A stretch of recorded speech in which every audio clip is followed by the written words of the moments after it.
What's up, Internet? You're tuning in episode 23 of Nintendo Noise, Flip Screen Games' weekly Nintendo podcast. I'm your host, Pete and Bessie, joined as always by my very good friends and co-hosts, Mr. Stephen Radford.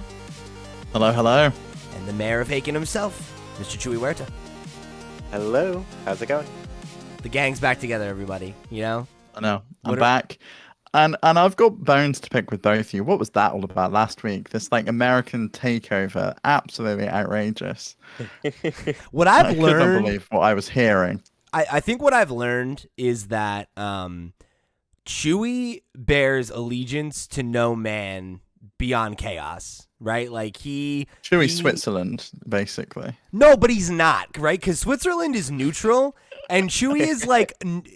You know how in the D&D alignment chart, there's lawful good, chaotic good, all that kind of. He's chaotic neutral, where it's yeah, sure, he takes no sides, but he also takes every side, which is why there's no side. It's whatever side he can take at any given opportunity. He's down just to mix shit up. No, I get you. And, I just want to let it be known that I'm planning a British takeover at some point. Smoky Shake's been encouraging me to plan a British takeover. Great. So you two are toast one of these days. Don't threaten me with a day off. Chewy's now the only one that's been on every episode, because you've had an episode off. I've never had an episode off. That's hilarious. You're right. Missed one. Yeah, I think it's been all of them. Yeah, it's been all of them. Yeah, you've never missed one. Yeah. If anything, you've only made extra appeareces because you've come on the other shows. We're fucking slagging off, and you're coming in for extra work. I do just want to say that I was really gutted I missed last week's episode. It was a great conversation with Parker. If you haven't gone and listened to it, make sure you check out last week's episode, because it's all about Pokemon and a tiny bit of Kirby at the end thrown in for good measure.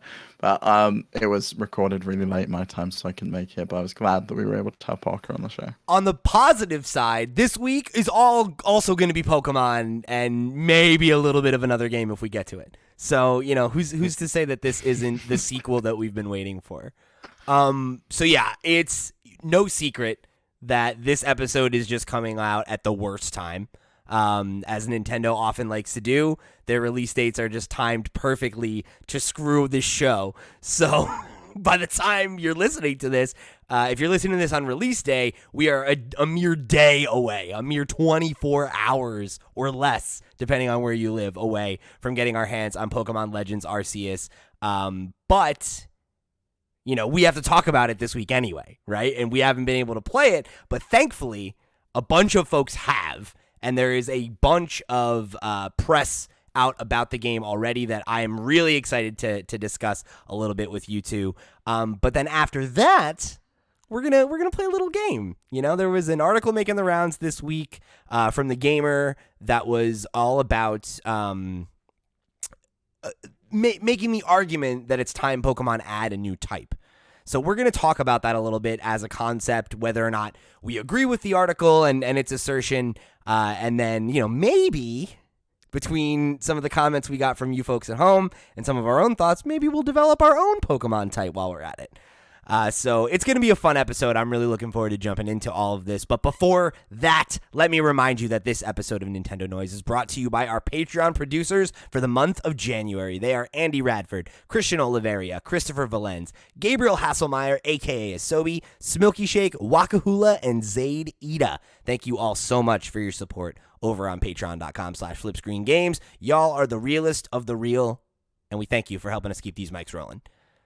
So, speaking of the Patreon, that's, of course, the best way to go and show your support and get a bunch of good goodies, including our Patreon-exclusive podcast, One More Thing, where this week Steve and I talked all about arcades, which was a blast. We got some good questions from one Mr. Asobi, one of our Patreon producers, who wrote in with his patented 3-question formula to One More Thing, and we talked a little bit about our arcade experiences, some of our favorite arcade games, all that kind of stuff, and a couple other cool things. And morning. I'm sorry. It was a good episode. Yeah, going to Mexico is just there's so many arcades there. So every summer and winter, I'd be at the arcade in Yeah, and like Mexico. growing up on the forever. Jersey Shore, very similar thing where it's like you throw a rock and there's an arcade. Love it. So yeah, we also mourned the loss of the McDonald's bagel and breakfast wrap. I forgot about that. Oh, They killed them. man. Yeah. So Yeah, and I found out about like 90 different sandwiches that they have over in the UK that we've never had over here, which is lots wild of to me. barbecue. Lots of barbecue. Lots of barbecue. You guys really like putting sugar on burgers. But anyway, if you want to go check that out, if you want to go get the archive of our Twitch channel, twitch.tv/flipscreengames, every Wednesday and Thursday we're there streaming video games for your viewing pleasure. And if you miss those streams, you can go grab the VOD over on the YouTube channel if you are a patron. Unfortunately, I'm going to use this show as an opportunity to tell you that we will not be streaming this week. Steve has a conflict that makes it so he can't do his solo stream this Wednesday. So Metroid Prime, Metroid Fusion is going to have to take a week off. And I have the, bittersweet news, bittersweet because I can't come and stream with y'all on Thursday, but very, very positive news that my basement is finally refinished. So your boy needs a couple days to reset up his office and get me all back and set up so that by the next time we record, my space will be ready. So we'll be taking a week off this week. So if, hopefully you can go catch up on a VOD that you've missed in the past to tide you over until we're back next week. Just to clarify, the Metroid Fusion stream would have been yesterday, as of time of recording. Oh, right, yes. I will be back next week with more Metroid Fusion, so make sure you come and check in on that at 6 p.m. UK time, which I think is 1 p.m. Eastern. So come check that out next Wednesday, because we'll be playing some more Metroid Fusion, I expect, anyway. Right. And if you've got a game you want us to play on the Thursday stream, let us know. You'll have a whole week to write in. Speaking of writing in, if you want to write into this show, just like a ton of you did on this Pokemon topic, it's going to be a fun one. You can hit us up in a number of ways. You can write to us at questions@flipscreen.games. You can go jump on our weekly Twitter thread, or you can come join our Discord, where we've got a always growing community of gamers just like you who are out there having a good time, chatting about games, helping each other find next-gen consoles, all kinds of good stuff. So if you want a safe, inclusive community to come and chat games, it's a great one. And we're in there. You can come keep the conversation rolling with us after the show ends. So come chat with us, and if you haven't before, write into the show. So let's just get into this, right? Pokemon Legends Arceus, it's out tomorrow when you're listening to this. I have gone from being cautiously optimistic to full hype mode. And that happened this week. The last trailer we saw was very good, and it definitely got me more positive, but it's specifically what we're going to talk about right now that got me over the caution and through to the hype, because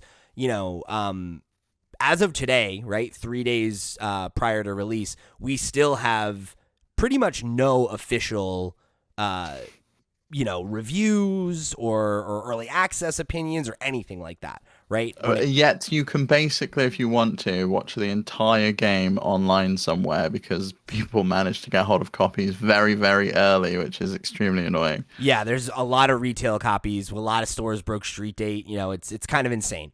But that said, right, like there isn't a lot of official coverage of the game yet, so a lot of it is still very much a mystery.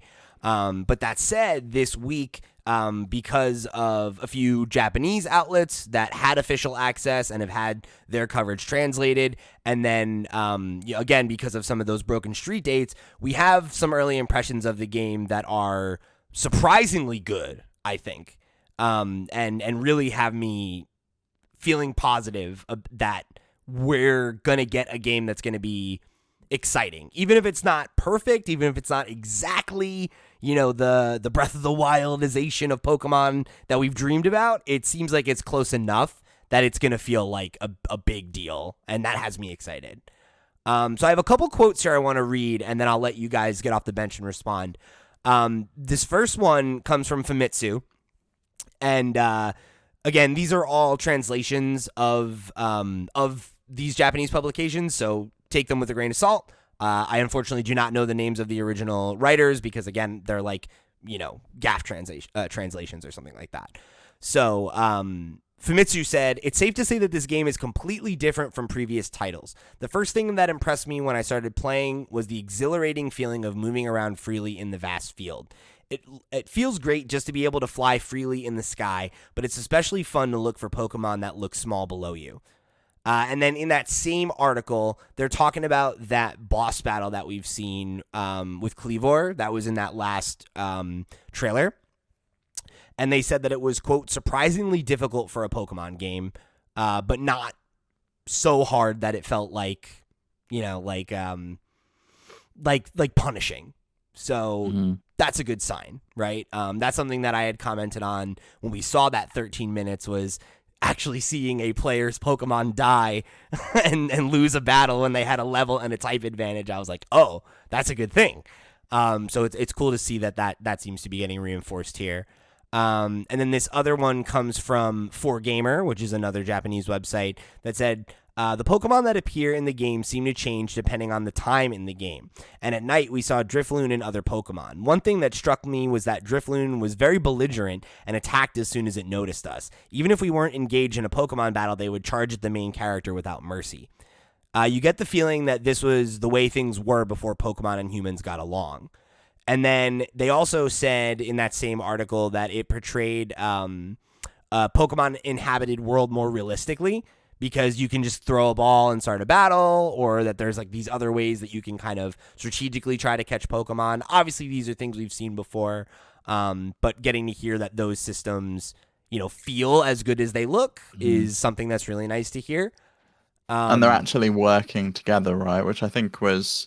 Because there's a lot of new stuff in there that was shown in that 13-minute trailer, and it seems like it's all seems to be coming together nicely, like the fact that you get different Pokemon at night, which we knew about, and we knew that depending on the environment that they're in, there's different Pokemon. We knew that there would be, from the previous trailer, they'd have different kind of temperaments, so there might be like really skittish when you got close to them and run away, or they might be aggressive and attack you. And I like that is kind of attributed by 4Gamer to the fact that it's before humans got along with Pokemon. I like that sentiment that it's but I mean, when you really think about it though, you walk through wild grass and they attack you anyway, so they were attacking you all the time in Pokemon games. Yeah. I was gonna say the strange thing to me with that feeling is that technically that's how the world worked. Every time at the beginning of the game, they're like, "Don't walk through the grass without a Pokemon," and because you're gonna get attacked like that. And so I'm just like, is it different before Pokemon and people work together, or is this just they're finally, I guess, just going that direction where it's like, yeah, you go ahead, walk through the grass and see what happens. Yeah, and I mean, I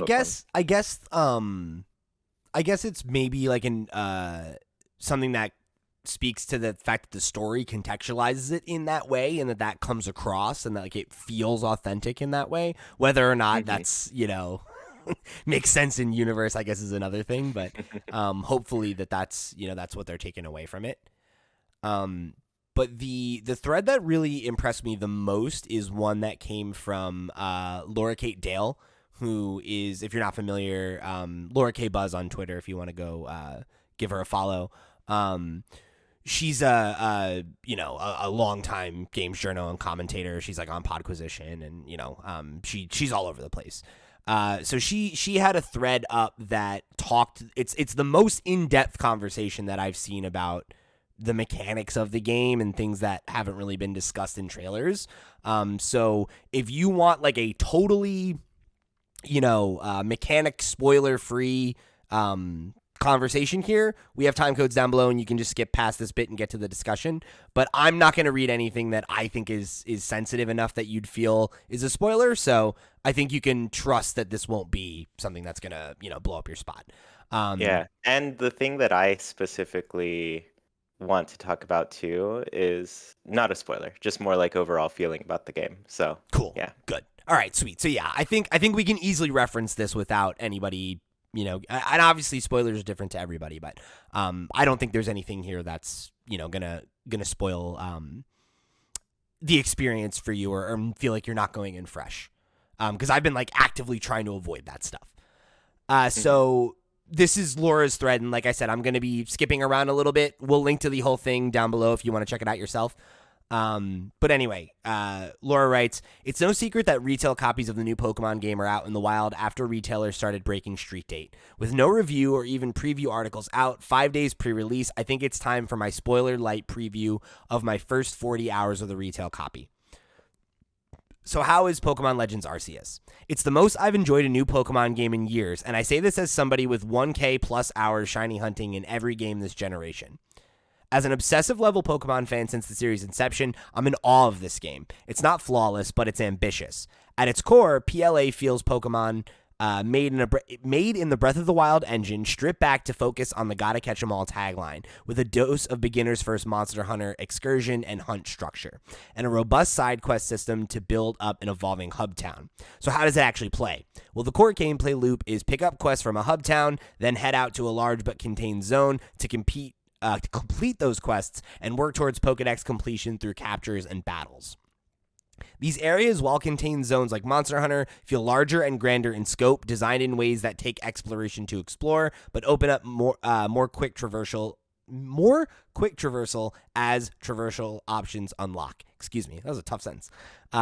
Once you're through the tutorial, you're sort of just left to wander and explore without handholding. Go catch Pokemon and work on your Pokedex. No interruptions, just go have fun.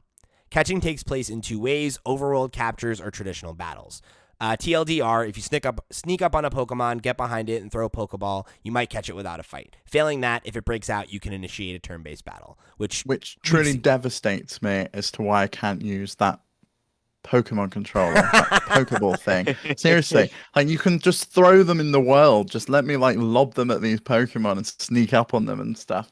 I'd love just like a mode, right, where it's just like chill mode, and you just go into like an area and you know that all the Pokemon are chill and they're not going to attack you, and you just like throw these Pokeballs at them and try and catch them. Safari Zone mode, basically. Yes. Yeah. Just make a Safari Zone specifically for the Pokeball controller. It's so good. For you two, I would love to see it happen, but I think you got to let that dream die. Listen, yeah, they're making another Let's Go game just so they can use that controller again. I hope so. Do you know what was really gutting about it as well? I let my ex get the Mewtwo out of it, so I never got it with that Pokeball. The Mew. Mew. Yeah. I never even got that. Rough. That's a bummer. That's rough. So to get back to Laura's thread, the ability to catch Pokemon often without battles for low-level creatures or once you have better catch rate balls alleviates much of the feared grind in the new Pokedex system, which focuses on researching multiple of a species. Basically, there's a few different levels of Pokedex completion now. Saw the species, caught one of the species, earned 10 points of research tasks on the species, 100% completed the research tasks. 10 tasks is enough to register as a completed entry. Tasks are specific to the species and may include X numbered battled, Y number caught, Z times seen a move used, etc. Some tasks are worth double points toward Dex entry registration.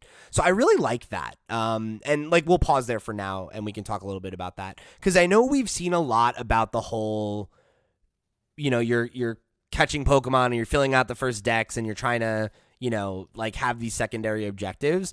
I like the idea of it encouraging you to catch and seek out Pokemon that you've interacted with before in a way that's not just, catch them once and you're done or catch them 10 times. I like it in concept, but I don't want it to feel grindy. I think that's always been the kind of thing that puts me off of that kind of game, that Monster Hunter-y genre of game. It's like, is it going to feel too grindy to want to go and hunt and find all of these Pokemon and catch them 10 times in a row and maybe battle them 10 times in a row? Or can I pick up multiple of these quests at once, and if I'm out in the wild and I just happen to pick one up, can I just do it by chance rather than wanting to grind and go in? But it doesn't sound like I can. It sounds like you can do that with the Pokedex, I think, though, because it's saying that's cool. Because it's saying that those are the different levels of Pokedex completion. So in my mind, it's anytime you interact with a Pokemon, that's the first box, right? As you saw it. So it gets added to the Pokedex, and then it'll give you a list of things you have to do to fill out that entry. And it'll just be, a lot of them you'll probably just naturally complete over the course of your experience with the game, Mm-hmm. Well, Yeah. I'm fine with that then. If that's the case, it would just be I don't want it to feel grindy. Yeah. That's always the thing that puts me off. And I mean, the Pokedex has always like slightly captured that, where it's like you have the scene portion of the Pokemon, but then like there's a couple extra things that happen once you actually catch them. You get like their area and all that sort of thing. And I think that like that aspect of it sounds like it could be a lot more interesting in this game, where it's like you are, the whole setup is you're part of the Survey Corps and surveying the land, getting to know the Pokemon in the area. And I'm like, oh, this is kind of like taking some zoology into it, some biology, some Yes. like actual like learning and research going into the Pokemon. And I feel like that makes it like just just a lot better than reading a little entry that says, oh, this Pokemon does so and so. And there you go. That's your 3-line thing about this Pokemon. Yeah, like I like the idea of like exploring their behavior over a longer period of time. Like that feels like it makes more sense. But also in general, and this actually ties back to the next kind of series of tweets. I like the idea that like you're encouraged to have these captures and these interactions to fill out the decks, but also that those things will impact the hub town that you live in. So this is to continue. Laura said side quests are often more specific and tied to the development of a hub town and range from being sent to investigate reports of a shiny Pokemon to discovering the mystery of an orb of flame spotted flying between trees to catching a species to help with farm work in town. So like that's cool. I like the idea of being like, oh, we need Pokemon that can till the land or whatever, so go catch this kind of Pokemon. Like I like the idea of being encouraged to do things like that will help develop the world and like build out my base and things like that. Because they go on and say here, she says, this is the most Pokemon has felt like a living world. NPCs acknowledge other regions. New villagers move into your town. Pokemon have new animations and behave differently to each other. New move animations. Battles are faster and take place in your actual location. NPCs acknowledge existing dex lore with quests. Your catches are contextualized as field research, never meant to be permanent. Your creatures live on a farm until released back to their natural environments. New species found lead to real improved understanding by locals. Like that's really It's cool. Pokemon Crossing. Sounds really cool. A little bit, yeah. And I remember I mentioned that there were a lot of things that reminded me of Little Town Hero, and it's like it feels like they took some of those ideas and then like really like developed them a lot more and fleshed them out to have some of the kind of like sim elements mixed in there. And this part was the one that I mentioned earlier that like stuck out to me the most, like specifically just the sentence, like this is the most Pokemon has felt like a living world. Because I said I don't remember which Pokemon discussion ago at this point, but I said like Pokemon has always just been like, here's a world with Pokemon and these are the things you can do with them, but it's never felt like here is what a world would be like if there were Pokemon. I think the first time I felt that was watching, I don't know, the Detective Pikachu movie, right? I was going to say the same thing. That actually Yeah. felt like we had a world where you saw the Pokemon working and doing things, and like it seems like we're going to get that exact thing here. The first 15 minutes which of I that think is so movie cool. were my favorite part. Because like, Oh yeah, I was beaming the entire time. It was so awesome. I remember I like that movie fine, like the whole thing, but like the first few minutes where they're just showing the city, I was like, can I just watch this like 5 more times? Like, is that okay? Yeah, just like seeing a world where it's like, oh, okay, this is what a world with Pokemon would be like, and that it just sounds like they finally took that into account with this game. It's always been just like a weird. It's always like a weird vibe with Pokemon and the lore and like what that world is like, where it's basically like, I don't know, I always just think this place is probably some post-apocalyptic thing with Lieutenant Surge going to war and all the dads being missing and probably dying in war or something. And so I miss now it's that just stuff like, so much. here's how to live your life in Pokemon. It's dog eat dog kind of thing. But now it's like this feels like the first interpretation of the world since then, where it's like you are out here, you're studying them, you're living with them, you're learning more about them as you go. You keep them in a little farm thing, I think is mentioned at some point. Yeah. But yeah, just like it's really cool to see this game is taking those steps that I feel like I've wanted for a long time in the series. And like the farm thing is cool because I love the idea of like coming back to a hub world and seeing Pokemon that I've caught that are like, oh yeah, like you're on my team, but I'm not using you right now. So you're like hanging out around the village and like, you know, You're like chilling out. You're not stuck in a ball in my pocket or in a my computer. bag. Like, Yeah. in you the actually computer. get to do something. Or like in the anime, you're not back at Professor Oak's place, which I mean, it's is, like it's What, being kind of turned like into that, candy. but like Yeah, you're like- there, right? Like you're yeah, like, like you get to visit it. yeah, and like I dig that, you know, like I don't know, I think that's a really cool idea, and it's something I'd love to see them like implement in a more serious way, moving forward too, you know. Yeah, I'd love to see it where you really see the benefit of catching all of them, like shown in the real world, similar to fleshing out the museum in Animal Crossing. Like you want to finish the exhibit so you can walk around it and see it, and it's really fucking cool. Imagine that, where it's like, oh, well, you know, this area of the town's not quite finished because they don't have a Pokemon that does that, so I need to go and catch that in order to flesh out the town and make everyone happy and build it all out. I mean, you can make an entire game just on that alone, like building a town out, which I think would be so cool. Yeah, or even like taking it and making it like a Zoo Tycoon sim thing. I Yeah. don't know. I never played Poke Park, but was that what that game was? Because now I'm interested. I have Where you no just idea. like, I don't know, create a little zoo for exotic Pokemon. It seems cool. Yeah, and I don't know. I like the idea of them doing more things like that, you know, like even if it's different iterations on some of those ideas, like moving forward. I feel like there's a lot of room for us to explore what the world of Pokemon is like outside of, you know, what we've seen, which is like I think frustratingly narrow for a world that has so many interesting directions it could go. You know, so those are really good things to hear. So Laura talks a little bit about like the traversal and the gameplay flow being really satisfying, and you know how much they love it and they feel like the gameplay flow could be divisive, but they're a big fan. So then talking a little bit about the combat, there's a few interesting things.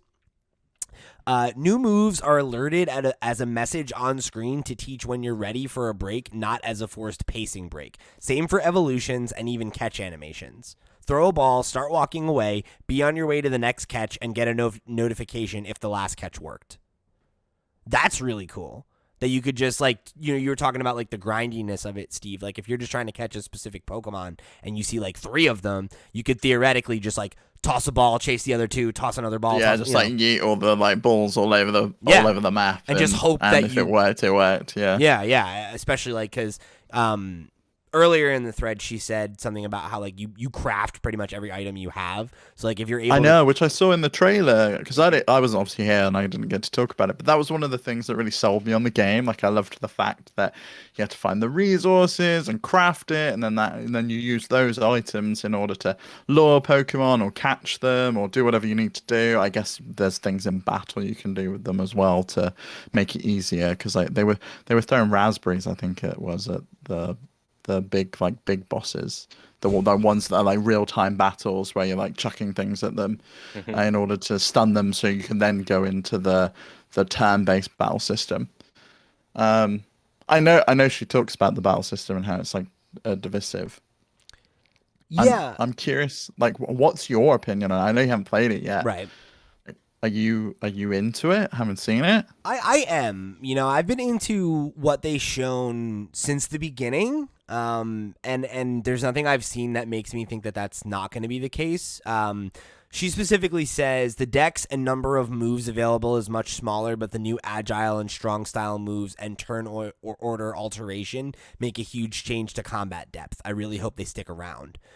Basically, I liked that, and that looked like they'd taken that from Yakuza and Judgment. Like those are the things you can do in those games. That's how Bravely you can Default switch works between too. the styles. Oh, is it really? Okay. Yeah, in Bravely Default, you can either brave or default, and if you brave, you take extra turn orders to sacrifice them later, or if you default, you save turns that you can then use later. It's not quite like that, but it's very similar. Yeah, because there's 3 styles in this, I guess. There's the normal. You don't have to pick on one of these other styles if you don't want to. And then I can imagine they can add more in the future, like if they wanted to with the DLC or something. Maybe you could expand it out, add some more Pokemon in, add a different style in. You could really like build upon this. I don't think that's something that I see them doing like via DLC, but I think in the next game, if they decide that they want to keep this gimmick around, that's going to be the thing that I think is interesting. Is like, you know, overall, I'm into it. Like, I like the idea of having there be this kind of like turn order variation and like having that small innovation. I think it could really change the battle system a lot and very dramatically and in ways that are like pretty interesting and dynamic. Obviously, I'll have to play it to see how I feel about it. The like having smaller move pools is really the only thing that I feel a little bit conflicted about, is like having a really wide variety of Pokemon and move sets is like what makes the metagame of Pokemon so diverse. Is that like you could use the same Pokemon, you know, maybe 5 different ways, and like that adds a lot of strategy. You can do that with like additional strategy with these new move styles, right? Because there is additional strategy. Like, well, you know, then I'm gonna be more weak to their attack or whatever it was. It adds that strategy to combat, like to individual, you know, combat encounters, but it limits. Sorry, 1 second, my cat. Anyway, we were just commenting on the fact that the gap is was quite clearly bigger than the cat. Yes, there was no way he was not going to go through that. No. Yeah. I'll explain that later. So before I forget what I was gonna say, so yeah, like that does add additional depth, like just to the overall system, encounter to encounter, but it overall limits the depth of strategy that you can pull out of individual Pokemon, right? And I think that's more important when there's less Pokemon in the decks. So my what I'm essentially arguing, right, is that like, if there is a smaller move pool, you might go from having, I don't know, you know, 3 or 4 options with a Pokemon for like, this is an optimal way to use this Pokemon and it's based on its move pool. And that might be limited down to like 1 or 2, you know, and like that to me is disappointing, but I'm okay with it because I am glad that they're trying to introduce like a system-wide change rather than, you know, just iterating on move sets or adding new Pokemon or changing types or any of those kinds of other changes we've seen to the system. This is like the most dramatic shakeup ever by a lot. And, you know, I'm at least into it based on the idea of it being like a cool experiment that, you know, has worked out in other turn-based fighting games that I really, really like, you know? Well, but then again, I also kind of wonder, like, how necessary it has been in Pokemon to have as many moves as we do, too. For example, like, how often are you going to keep Growl on a single Pokemon into the late game, you know? Whereas in this, I'm thinking, oh man, if I could just like real quickly get 2 Growls off, like all of a sudden they're like greatly hindered in the attack space, you know? So I almost feel like there's also a bigger potential with some of the moves that you have available to you. I mean, there's a lot of things that I think we could cut for redundancy's sake. Like, I think that's a fair argument. But it's also like I'm torn because I think about the fact that like there's a burgeoning competitive scene around Little Cup, which is all people using Pokemon that are like level 5 and have those basic, very weak moves, and that has this whole, you know, metagame and strategy built around it because there's all these pieces that you can reshuffle, right? And like the fact that Pokemon have such a wide amount of moves and stats that you can manipulate in all these different ways leads to these really creative applications of Pokemon that you wouldn't expect. Like I think about, I believe it was 2016 or 17, it might even been 15, but I think it's Sejun Park was the world's champion who brought a Pachirisu to the VGC doubles and use this Pokemon in like a really, really interesting dynamic defensive way. Or I think of like players like Wolf Glick who take Pokemon, you know, like Raichu and like had like a bulky Raichu strategy. And like that's not the normal way to use that Pokemon. But because there is this vast move pool and all these different things that they can do, you know, you have the ability to like think outside the box and be like, well, everyone expects me to use this Pokemon this way, but if I use it this way, I'll subvert expectations. And like that leads to so much creativity in the gameplay. And I don't, not to say does that matter in single player though? Like No. it does matter in those multiplayer events. It does matter if you're contesting against someone, and this game doesn't have any of that. Right. And they've said that they're sticking with Sword and Shield to go with events moving forward. So if this just becomes like an offshoot, and this, if you like this style of game, you buy it. It's got the new mechanics, the new battle style in, and we still also make what has been like the traditional Pokemon style game. I think that covers all bases, and people get to experience this new exciting system. And if this really, really works, maybe this becomes the norm, and if people really like it and gel with it. Yeah, and I don't want to clarify, I don't want to come off as negative at all, but you asked me, like, what do I think of it? That's literally my only concern, is, like, I think less Pokemon is fine. Diversity of move pool is something that I think is very important, but to your point, in the multiplayer, or without the multiplayer, I should say, having that amount of choice is probably not as important, you know? But who knows, right? Like, it's something that, like you said, if this ends up being popular and working really well and they want to try and implement it in the games proper, I guess there'll be a conversation to be had about, like, okay, how much do we need to limit the move pool for, you know, this to work? And, you know, did they do that for balancing reasons? Like, I'd be interested to understand the why behind the decision, just as a fan.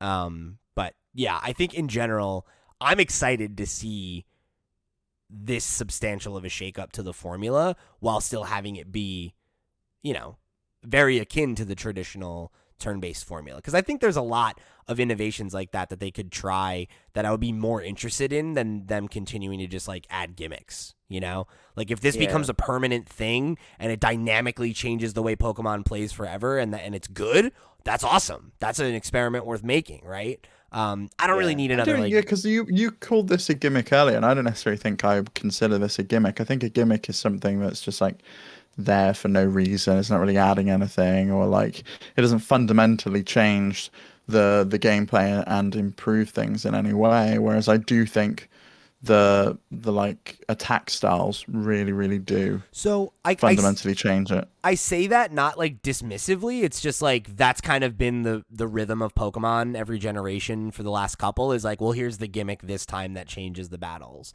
And like they always fundamentally change the gameplay. Sorry, go ahead, Joey. And the stuff they add doesn't typically follow through to the next one. I think Mega Evolution's kind of stuck around for a bit, but even then, like, they change them. Like Sword and Shield, it's like, here's Dynamax and Gigantamax. It's different.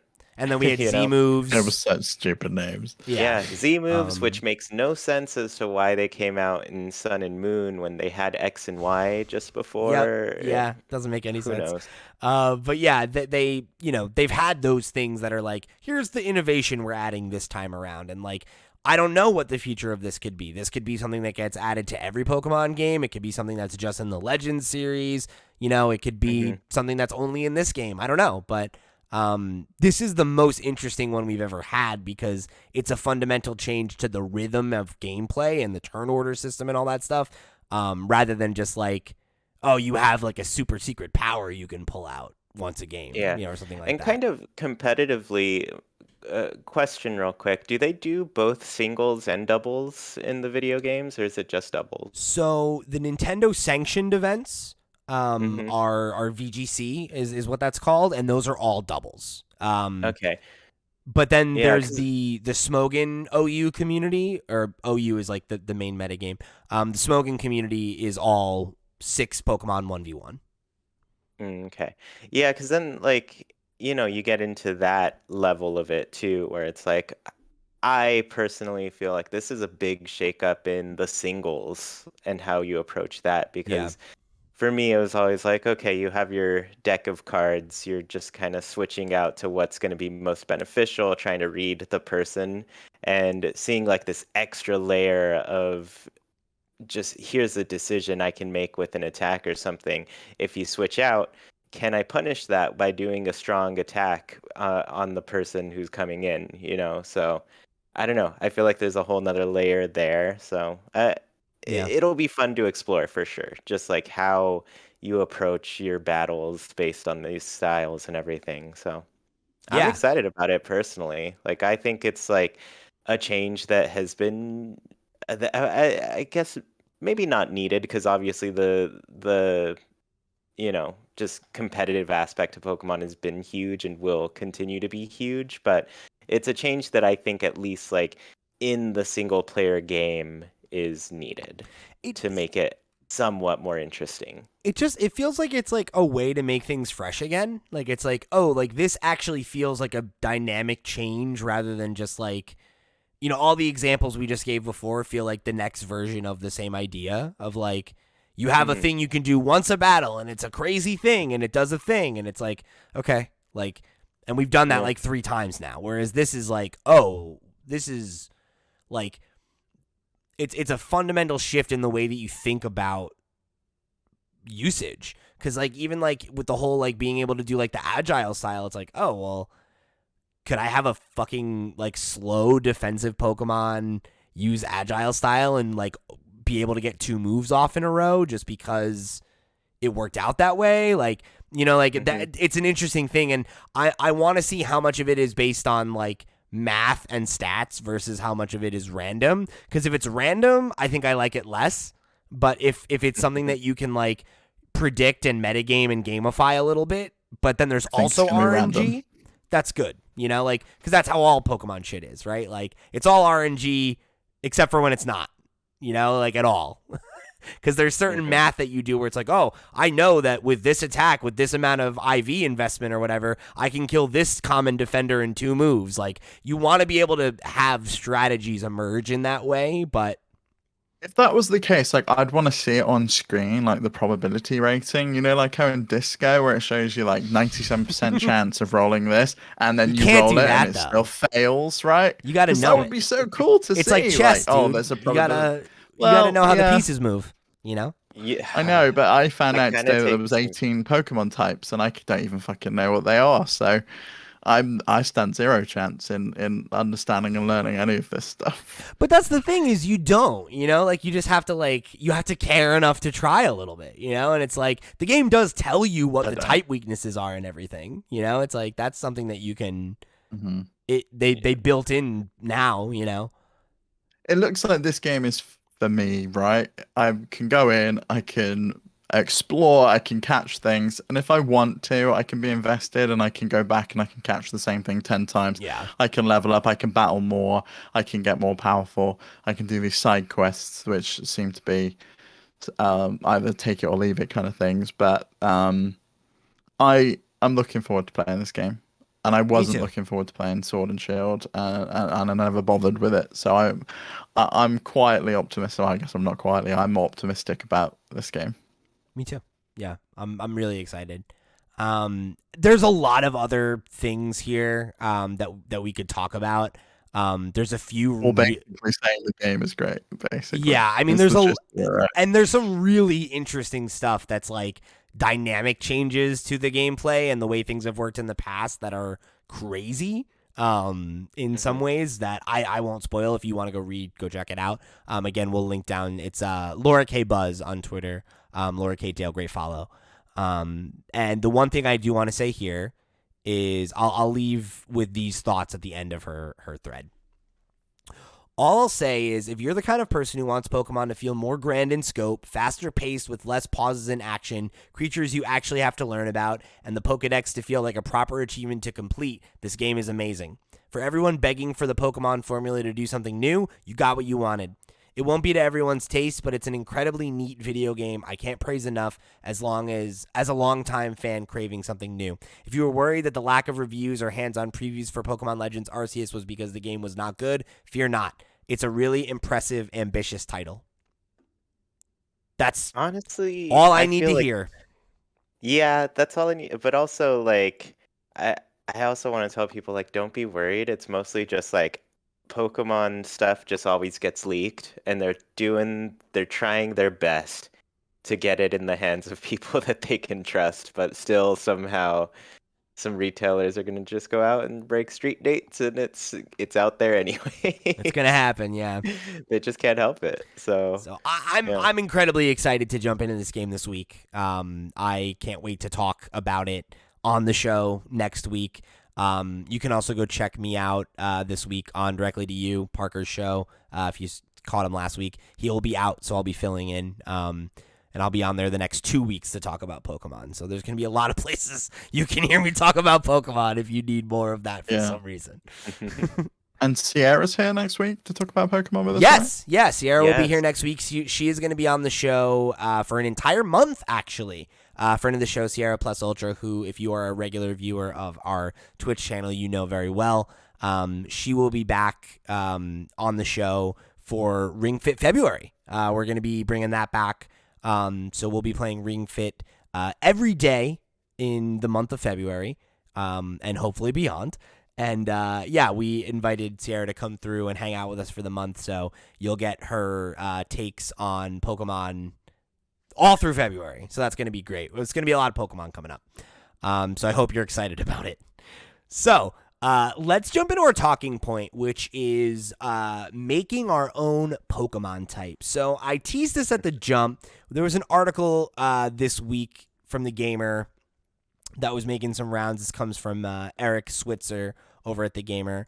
And Eric's article was called "It's Time for a New Type in Pokemon." And the entire article is essentially making the argument that Pokemon is overdue for a new type, that there are certain types that are, or combinations even of types that are overpowered or that have too many or not enough resistances, and essentially that what the game needs is a new type to balance things. They also talk about it, that there is kind of this soft rumor that's around the game right now that like kind of this game presents a great opportunity to add a new type, and that there's like this notable leaker who's pointed out that if you're familiar with Arceus, right, it has these items that are called Plates, isn't it? Plates, yes, thank you. And there are 17 plates, and each plate changes Arceus's type to any of the other types, and if you don't have a plate on it, it's normal type. So the leaker has said that there's actually 18 in the game, isn't there? That's what the leaker is asserting. Obviously we can't confirm that, right, because we don't have access to the game. But I mean, people do, so the fact that they could find this out is not crazy. But that's been thrown out, right? So some folks have taken that to mean, oh, this must mean another type. I also think it could easily be unrelated to that, and it could be something else. Like we've seen noble Pokemon in this, generation, which are the alternate, kind of like past evolutions that have since gone extinct of like Scyther with Cleavor and Weirdeer. So I'm wondering if maybe it's going to be just a noble version of Arceus rather than a new type. But it could be the case. So with that in mind, we thought we'd throw our hat in this conversation, talk a little bit about kind of the idea of adding a new Pokemon type in general, whether it makes sense, and then spitball a little bit on what we would like to see if we were going to, do it. So I want to start things off with a comment here from the question block. This one comes from one of our Patreon supporters, Trendy Brendy. And this is a good jumping off point for how I feel about this entire thing. So Brendy says, for me personally, I like the types that we have. I just think they could use some rebalancing. Like Fairy has no reason to resist Bug type. That was just mean. But if we needed a new one, I'm not opposed to something like a Light type so long as it beats and resists Fairy. Light type has been the talk of the playground since the introduction of the Dark type, so I think that'd be neat. I know Fighting type serves the purpose of being the heroic type, but it'd be cool to have a more ethereal feeling anti-supernatural type. So kind of like something that's like, you know, like light, like holy, you know, like the like paladin type energy to counteract the dark, you know, type energy. Crusader Pokemon. I'm sorry? Crusader Pokemon. Oh, that's not bad. So, and then Brendy goes on and says, okay, and just so the conversation isn't exclusively about light, cosmic and sound are the next biggest fan ideas, and I would personally not like sound because it'd basically take away moves like hyper voice from Jigglypuff, and that just sounds wrong. Can you reclassify a Pokemon? Have they ever done that in the past? They like have. did Jigglypuff just become a sound Pokemon, and then we get additional sound Pokemons along with that? You could, yeah. With Fairy type, they did that with several Pokemon. They reclassified a number of Pokemon to make them Fairy type. Yeah, and I think Jigglypuff is already one of those, right? Yes, Jigglypuff got turned into Fairy type. Yeah, it became normal Fairy rather than just Normal mono Fairy, normal. Yeah. Now Jigglypuff be sound Fairy. Done. Problem solved. Makes sense. Nah, and I think that's where for me, I'm with Brendy in the original thing where I just don't think we need a new type. I don't think that there's a good argument for there to be a new type. I think. Wait till you hear mine. And I'm here for it. I'm ready because I thought before this conversation, I'll be honest, knowing nothing about Pokemon, I was like all in on this. I was like, yeah, this is a great idea, right? You can do an ancient type that no one's heard of before because it died out because it's Arceus. And we already have those. Blah, blah, blah, they're all right? rock type. And then I learned that there's already 18, and that feels to me 8 to 10 too many. So I propose that we just take a load of them out and simplify everything. You're kicked off this podcast. I mean, that's my thing, right? Is like we have 18. 18 is a lot, and I don't think we need more. And right now, there are types that are really good, and there are types that are not very good. And I think that there's a real argument to be made, to Brendy's point, to rebalancing some of them, and we've done that before. Steel somehow used to have more resistances than it has right now, which is still a ton. I actually went ahead and made a list of like what the actual numbers are for each type. So I made it like it's a 4 bulleted system, and it says basically what it's super effective versus what it's not very effective versus what it resists, and then what it's weak versus. So, you know, Steel still resists 10 types and has an immunity. So there are definitely things that we could shift around. Like Bug type has 7 different types that resist its attacks. Grass is in a similar boat. 7 types that resist its attacks. So, like, there's definitely some balancing that could be done to how some of these resistances work, without question. But I don't think that adding another type is really the move right now, because when you look at the types that have been added, there's only ever been 3 types added. So the original list was 15 types. And Dark and Steel were both added in Gen 2, and then they didn't add Fairy until Gen 6. And with the exception of Steel, which is overpowered, resistance-wise and everything, both Dark and Fairy were kind of added to balance a type that was overpowered. In Gen 1, Psychic was an extremely dominant type because its only weakness was Bug, and there are no Bug attacks. So Ghost. Very few. Oh, Ghost. You're right. But, yeah, Ghost and Bug. I think. But no, you know what? No. Not in the beginning. Weak it's not. 3, it says. It's not Ghost. It's not Ghost, actually. Because now that I'm thinking about it, that's always the thing. People always think of Ghost being weak to Psychic, but Poison is weak to Psychic, and all the Ghost Pokemon in Gen 1 were Ghost Poison, and that's why everyone thinks that. Yeah. But no, I'm saying Ghost is strong to Psychic, though, right? Yes. Psychic's weak to 3 according to your list. So what are the 3? Bug, Ghost Dark. and Dark. Dark, Yes. Yeah. which was added. Right. Yeah, so there was a problem where it was very difficult to deal with psychic type Pokemon in Gen 1 because it didn't have very good checks. So Dark kind of became the check to psychic, right? You now have a type that can switch in on a psychic Pokemon for free, and then counterattack. So like that's really huge. Dragon Did you need to do that? Couldn't they have just rebalanced the game a little bit more? Like, I don't think you needed to add those types in at the beginning. Like, Dungeons and Dragons, for example, has 12 classes, right? Yeah. That's a lot in and of itself. But you started with 15 and then added 3 more. Yeah. It's very complex. It's And I get already that a there's a lot, yeah. lot of Pokemon as well. Yeah. Like, And so then you've got to take later that on, into context. they introduce, the dual type Pokemon, and that changes everything. So it's like not only are there the Well, we've had dual base- types since the first gen. Oh yeah, well, I guess so. But like they introduced a lot more over the series. Well, and to your And point, when you if add you were to that in, explore every single combination, it's endless. yeah, and I Plus mean, 18, is it 18 times 18? If there's 2 that you could have, which is a lot. It's a lot of Pokemon types that you could have. I think that's correct. If you can only have 2 per Pokemon, that is, which means there's 324 different combos that Right. you have to consider. Which is Yeah. insane. And I don't think all of them exist yet. No, So but I there's think we're that. getting real close at this We're, point. we're probably close, yeah. Yeah, most of the combinations exist, I think. Yeah. Some of them are really common, but yeah, there's a few that there's only like So- one of. Like there's only one So I thought of water one- fire type. I thought of one type that could be added, and it's either gonna. I haven't settled on a name, but it's either gonna be called strange or abnormal type, Okay.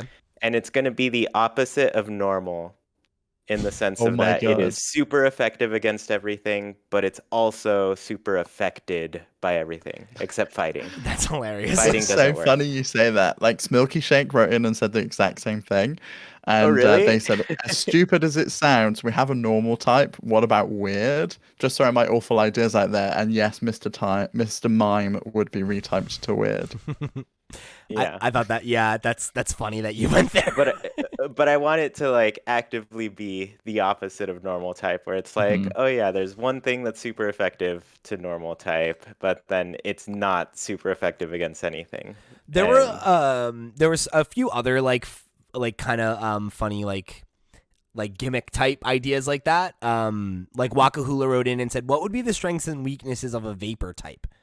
I can imagine a relatively weak Pokemon as a vapor type that switches to water when it's raining and ice during a blizzard, which I thought was interesting. And yeah, I think that's the problem is like a lot of the things that you can think about, right? Like they already have an analog.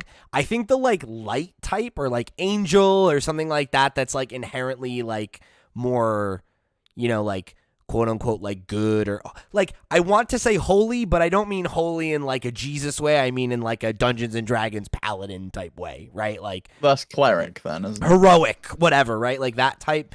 I think something like that makes the most sense if we're just trying to like break it down, just because like I don't think a lot of the other like elemental things that you could suggest that like I've seen people throw out, like something like even in the article, like I remember them saying like machine type, and it's like, well, how is that different than steel, right? Like, yeah, or like because like every steel Pokemon is basically a machine, or like looks like a machine. So it's like, how different is that, right? Or like we can't have like a wind guess, type, yeah. right? Because there's a flying type already, and that's basically the same shit. So it's like you have to, if we were gonna add one, it has to be something that's unique enough to what's already been established without being like a gimmick, or it's just like, oh, it checks everything or whatever, right? Like just like having it have some weird niche that is just like, oh, that's like just a fun idea, but like it would totally, that would be really hard to balance, right? Because now you have another 100 some odd combinations that you need to think of. Because like in the example that Chewy gave, right? If you have a type that's weak to everything and super effective against everything, every time it's splashed with another type, you have like these really like, okay, so it's like 4x weak to like 10 things or something like that, you know? It's like, fuck, like that's, you know. Like you could, but that does bring strategy into how you play this game, right? Because you just go agile right at the beginning, you hit them with 2 attacks. There's 2 super effective attacks right out of the game, and you swap the Pokemon out. Yeah, potentially. Mm-hmm. So Affy, another one of our Patreon supporters, also wrote in about the light type thing. Because again, this is something that I think people have been talking about for a long time. It makes sense, right? Because it's the exact opposite of dark. But what's dark weak to at the moment? Is it psychic or no? Psychic weak to dark. It's weak to bug, fairy, and fighting. I think are the 3. Yeah. I think that's it. Bug, fairy, That's fighting, right? What defines dark? Like, what is a dark Pokemon? How could you like say that's dark? Like, I know electric, it's sparking. A fire is like breathing fire or fire They're attacks. like- What is like dark? They're like They listen to My Chemical Romance. yes. They're emo. Yeah, kind emo of. mon. Yeah, it's like sometimes it just means that they're like goth, but sometimes it means that they're like they have like a weird like dark kind of energy that's not a ghost though.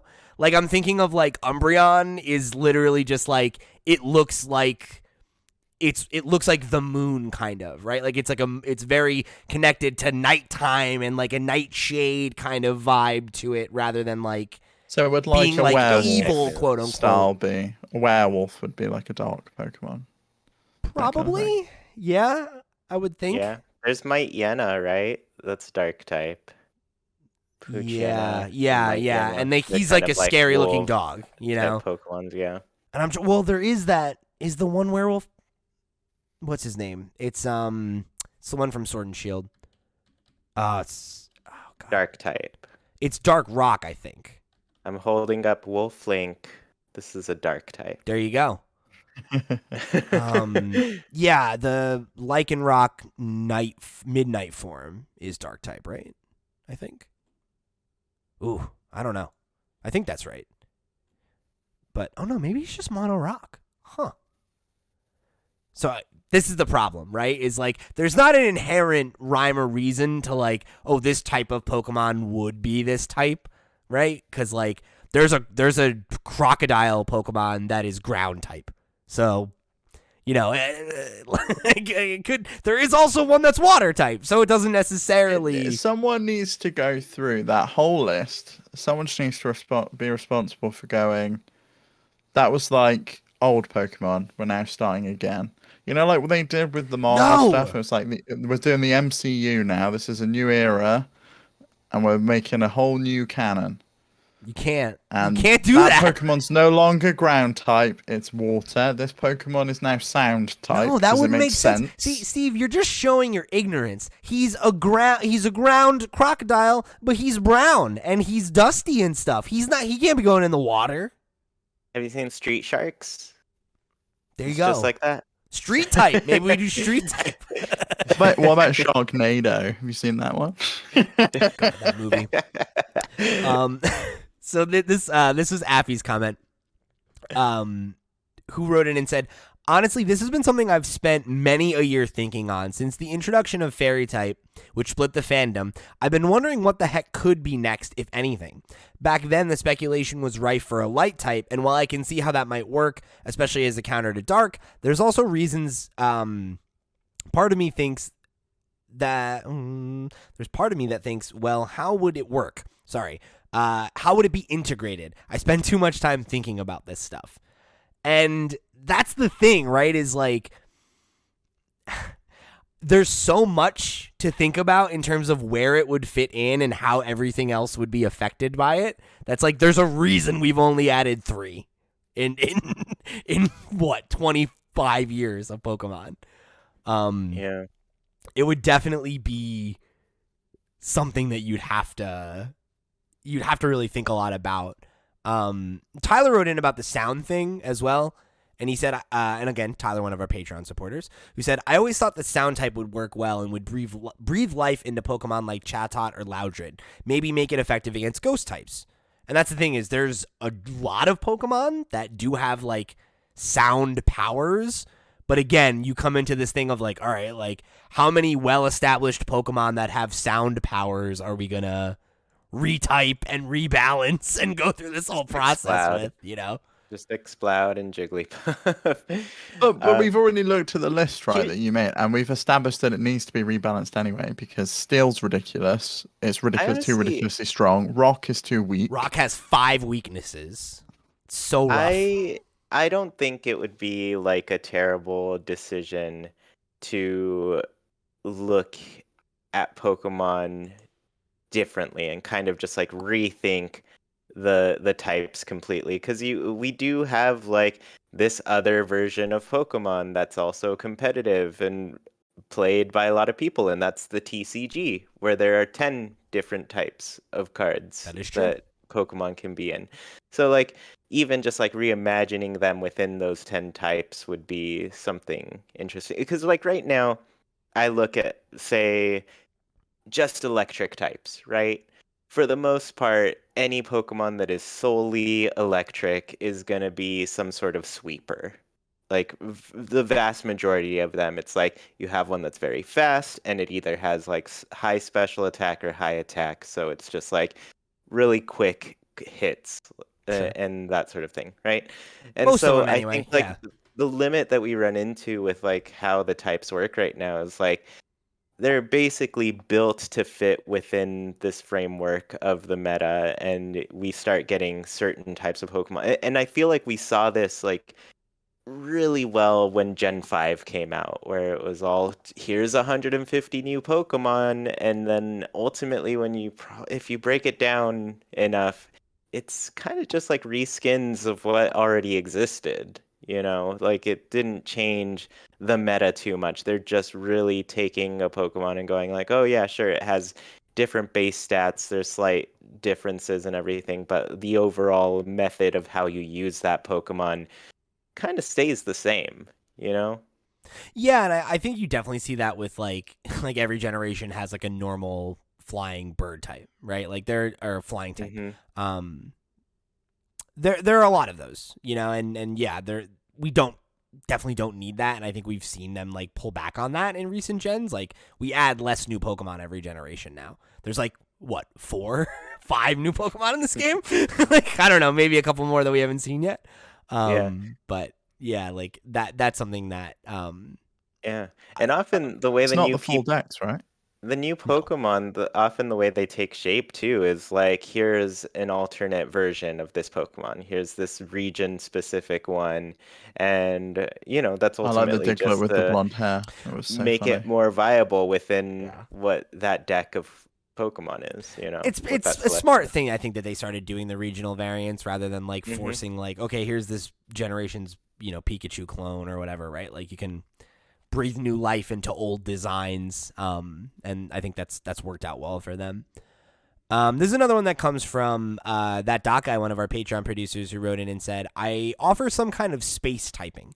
Could rework Deoxys to have it, base a theoretical Gen 9 around legendaries from space, and include a new evolution. And then also they threw out the name Void Type, and then said, I don't know the first thing about balancing, so don't ask me to do a type chart, but Void Type sounds cool. And if we're doing new Pokemon rather than type, they said Spectreon easily, a ghost type evolution. We'll have to get that one of these days, right? They'll make one of every type, I think, eventually. I think I'm getting the impression Doc likes Eevee. Who doesn't? But yeah, I think the idea of like space or void or something like that, like I could see that being interesting. We do have a lot of Pokemon that come from space already, so. Did we really? I didn't know that. Good amount, yeah. So I'm learning so much today. Yeah. Hopefully other people are learning things as well. I hope so.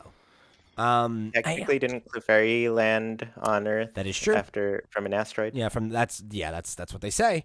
And then there we go. Look, so we can reclassify Clefairy as well. So Clefairy is now Space Fairy. Type. It's already a fairy. That's the problem. Now it's going to be Space Fairy. That's not normal, and normal's losing Pokemon. Or wait, no. Are they still normal? They might be Mono Fairy now that I think about it. I don't remember. I have to look this up. I'm not sure off the top of my head. What? It is Mono Fairy now. That is true. So you know what? There you go. So chuck space on that. Could happen. Done. Could happen.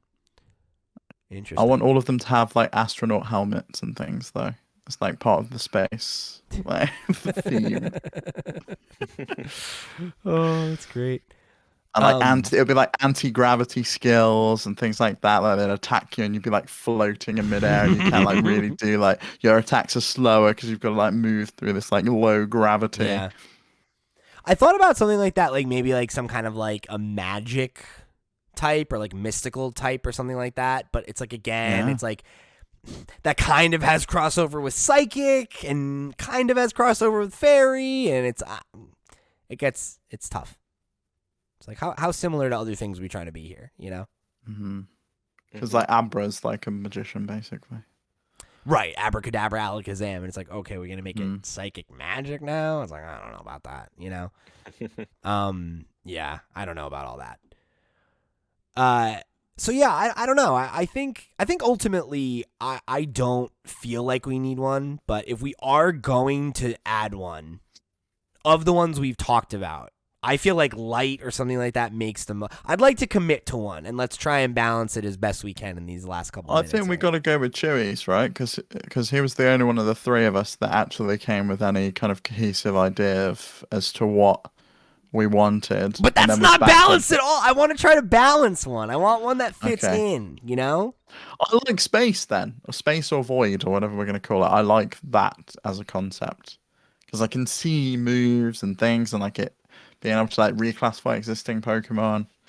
Light, I don't know. I don't think it'll seems affect obvious. Steel. Yeah. Wait, what about Steel? I don't think light will affect Steel. It'll probably be immune again. Oh, it'll bounce back. Yeah. Yeah, that's true. The space thing, I could see you could use that to like balance some of the other types, I guess, because like it wouldn't necessarily make sense, but a lot of them don't, right? Like it's like Psychic is weak to Bug. Why does that make sense? It doesn't, is the answer. That's fine. But yeah, you could potentially have it be like super effective to Steel and add another super effective there. You could have Rock resist it, be immune to it. Yeah, be immune to it. That would be the thing, and that makes sense, right? Because it's like rocks are like asteroids. Yeah, right. Okay, sure. They're totally immune to space. That's how that works. Yeah. Well, they're like floating through space, right? They're not getting like attacked by space itself. They're in space. But like if we went to space, we'd be screwed because there's like no oxygen. We can't survive there. And we don't work well in like low gravity. Maybe you make ground weak to it. That would add a weakness to ground because ground's a really good type. Although it already has 3 weaknesses. You could give something else that like needs another weakness, like poison, maybe. I don't know. Oh, it's so tough. I don't see how poison's weak to space. That makes no sense. Okay, that doesn't make sense. If you get poisoned in space, you'll die, Steve. If you wanted to do something that's specific against poison, it's got to be like the Crusader, the Cleric, the Paladin, whatever you want to call it. Yeah, the light type. That's true. Right? That could work with that. Yeah. Yeah. Poison, I feel like, doesn't need a ton of balancing though, because it's like part of it too, right? Is that like certain types, their weaknesses are more common, right? Like something like poison, like Earthquake is a very, very common attack because it's really strong and a lot of Pokemon can learn it. So like there are certain types where it's like you don't really need, like, just because you don't have a lot of weaknesses, if the weaknesses you have are really common and really strong. But again, it's like poison got a lot better when we added fairy type because it's super effective against fairy. But is the game very balanced if there's something that's more common than other things? If it was really balanced, wouldn't things be all pretty somewhat equal? Yeah. Arguably, yes. Right. Yeah, and that's the thing, right? Is like with Bug, like there's this whole thing where like so many things resist Bug, and there's only like one attack now that's like a strong Bug move that you would actually consider. And it's a move that they changed, right? Like it was Leech Life is now like it's like base 70 attack or something like that. Now you can double it up. So I mean maybe you give something like that. But that's the thing, right? Is I think ultimately that speaks to the whole thing is that a new type wouldn't inherently balance things. You would have to also balance everything anyway. So like why add a type? Why not just balance what we have? So I think it's cool to add a type. You said you wanted to get rid of some. Yeah. I think overall, I would be more okay with them like reimagining what the type advantages were Yeah, on the grand scheme. Like and just they've done that. change I it up think completely. my ideal world, we're getting rid of a shitload of these types because there's too much. It's a mess. But if we can't have that, which it seems like no one's going to go for because Pokemon's precious, and I get that. We adding a new one. I like the idea of. I'm sold on the space type now. I I like really it love because it's fresh, it's new. I just love that you're like, in a perfect world, we would get rid of types, but if we can't do that, let's add more. I feel like this is what happens. There's got to Game be a Freak. matter type now because space is too strong. Shit. Matter needs to go and Yeah. fill that space. Matter to fill the void. What were you gonna say, Steve? You think this is what happens at Game Freak? Yeah, they're all sat around. They're all sat around a board table, and they're like, "What do we do? The game's a mess. Rock is shit. No one wants to use it because they're so weak all the time. Well, we can add another type in. Well, or we can just rebalance them all and take out all the ones we don't need. Nah, don't worry about that. Just chuck some more shit in, or just pretend that it's all fine." Yeah. I'll tell you what. If I'm being honest, right? Like, if this was if we were actually like considering that, it'd be like, do we need a rock type at all? Aren't rock and ground basically the same thing? Like, I Call don't it know. Earth type. Yeah. Done. Yeah. Problem Earth solved. type. Yeah. There you go. Just wipe rock right out See, of it's, it. yeah, we need to do that. We're going to reassess all of this one day. We're going to come in and we're going to be the Game Freak producers, and we're just gonna axe a load of this stuff that we don't need. I mean, overall though, like I'm impressed. Like, because if you think about it, a lot of these things were established very first game, and they've added 3 since then to kind of address some of the more, I guess, the struggles they had with the competitive and what the balance was. So, I mean, it stood for a long time really well, and for the most part, people have like found ways to keep it interesting, change things up, and Yeah. keep improving what they're doing. So. That's the thing is like obviously or no, I'm sorry, not Asobi. Affy said it earlier that fairy type was somewhat divisive, but like I feel like that was all we needed. I feel like that sealed it cuz like that gave Dragon a proper check and Dragon needed a check. And now that that's a fairy thing, against dragon. Is it like a fairy tale thing? That's what it is, isn't it? I guess. Yeah, I it don't know. is. The real answer is that Dragon needed a check, and Fairy was the type they added, so Fairies are immune to Dragon attacks, and Dragons are weak to Fairy attacks, and that was exactly what Dragon needed to not be OP as shit, because it used to just Why be is the way crocodile too strong. not a dragon? Because he's not a dragon, he's a crocodile. Maybe we should change it to lizard type, and we'll If just we want add a to, bunch more of we those want to in. have that conversation. Why isn't Charizard a dragon type? Because he's literally a dragon, He is literally a dragon. but he's not a dragon type Pokemon. Well, why do we have a dragon type at all? It's fire type, basically. Although not all dragons breathe That's the fire. thing. Is not all dragons breathe fire. There's a ton that don't. Yeah. Do you know if Stomp does more damage to bug types? It doesn't. Because I've always thought bugs should be weak to fighting, right? By that logic of like, it's a Just fist squish and 'em. you smashing the bug. Like that feels like that makes sense, but no, it's not the case. I think my favorite typing thing is I think it's really funny that fighting attacks don't work on ghosts because you can't punch a ghost. You can electrocute a ghost though. Yeah. There we go. You can vacuum them up as well. Sure. Yeah. Well, if That's you why have the we right need technology. machine type. Get the machine type in there. So there's so many arguments for all of them, right? The thing But I with think if these names were more generic, you could classify them all in those categories that we already have. Maybe that's just what it needs. Just need a rebrand.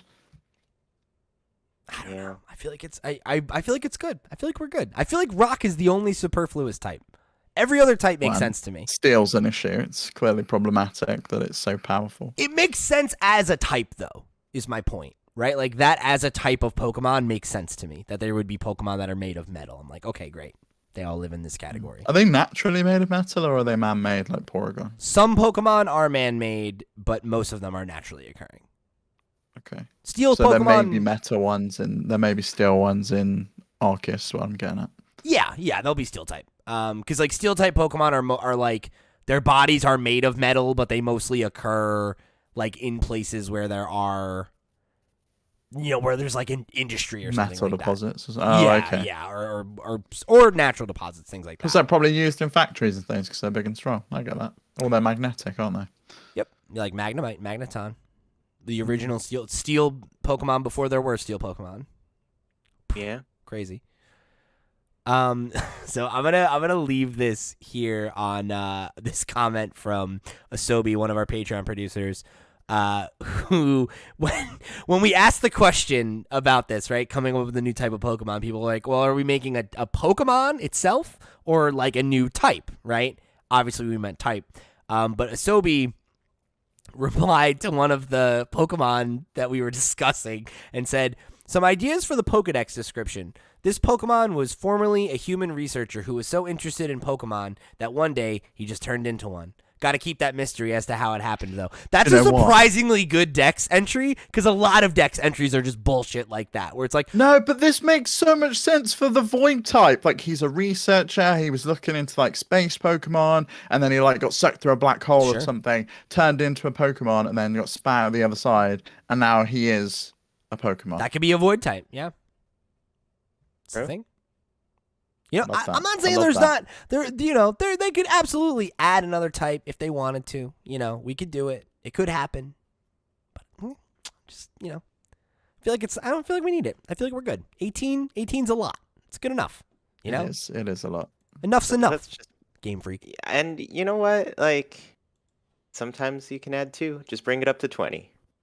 So you can get I'll tell you your what. space type and your light type. I'll tell you what. If they're gonna do it, I'd rather them do that. I'd rather have it be an even number, And I'd be okay, personally, with not all types being in all regions or all games. There can be types that are just in Arceus because it makes sense that they're just here because they're historic Pokemon. No, it's insane. And then they're not in the mainline game. Wacky, Steve. That's wacky. That's not how it works. It's not wacky. Yeah. And It's absolutely makes sense, new right? Types like discovered over time. Like it didn't exist in Gen 1, right? Yeah, And then they that's were true. discovered in Gen 2. The recently. Oh, so they discovered- could. So are we saying we're going Technically, back that was to like a the regional base? thing. Oh, are we going back to like the base number then?